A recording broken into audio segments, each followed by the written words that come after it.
Hey, it's Phil with my discussion response for week four's readings. I'm going to start with Carl Schmitt and the definition of sovereignty. Goes to describe a borderline concept not being a vague concept, but one pertaining to the outermost sphere, and the definition of sovereignty must therefore be associated with a borderline case and not with routine. So right off the bat, we're getting one of those not so definitive definitions that I've been finding increasingly frustrating as we go through these pieces. But I'm beginning to understand that this is more about just opening doors to different ways of thinking about these key words.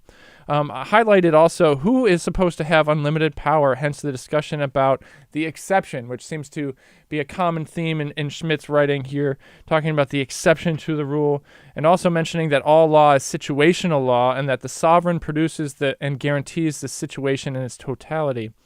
Found that one pretty interesting, that if all law is situational and it's produced by sovereignty, but it isn't then, if we really think deep and pry this open, isn't all sovereignty then situational based on an interpretation of oneself or another? Anyway, opening up probably a can of worms with that. I'm going to move on to society must be defended. I'm not going to pronounce it correctly, Foucault piece. It seems to me that one of the basic phenomena of the 19th century was what we might be called power's hold over life. So thinking about this idea of power and whether or not that's, the ultimate sign of power is to have control over life, whether that's a different culture or civilization or something. We have two series, the Body, Organism, Discipline, Institution series, and the Population, Biological Processes, Regulatory Mechanisms. This is where things really started to open up for me. I'm thinking a lot about this biopower. Broadly speaking, racism justifies the death function in the economy of biopower by appealing to the principle that the death of others makes one biologically stronger.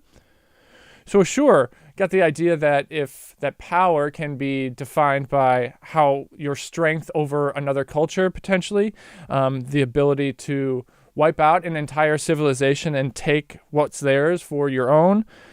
So that's my interpretation of what is meant by biopower here.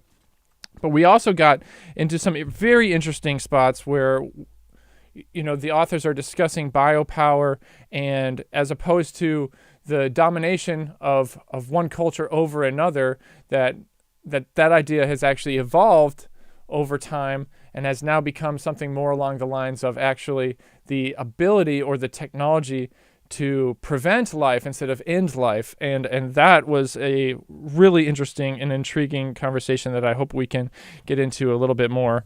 From the Keywords book, a couple of things I wanted to mention from contract. Contract in principle is purely voluntary obligation undertaken in the expectation of gaining a reciprocal benefit. So a contract is one, there are varying degrees of formality, is what I'm taking away from this. But contracts are a part of everyday life in a culture, in a civilization. Regardless of how formalized those things are, you're entering contracts with people in everyday life to exchange merchandise in a marketplace or whatever it might be, but that the contract is a voluntary thing that you enter. However, it's so basic and fundamental much of the time that we don't even necessarily understand it to be a contract in itself. Also on citizenship is a relation among strangers who learn to feel it as a common identity based on shared historical, legal, or familial connection. So citizenship being when we have strangers that potentially share some sort of common identity, then a citizenship is created. There's a sense of belonging, right? So then within citizenship, you're making contracts with others. Innovations in communication and transportation technology, most notably the internet, have revitalized and even enabled new inter- and transnational movements and have often produced new understandings of citizenship. Sure. So maybe in its most basic form, citizenship was really the family connection, right? I'm a citizen of this family. But technology allows us to claim citizenship to all sorts of communities that have no geographical or familial connections. And that's worth exploring a little bit deeper as well. Thanks so much. We'll see you next week.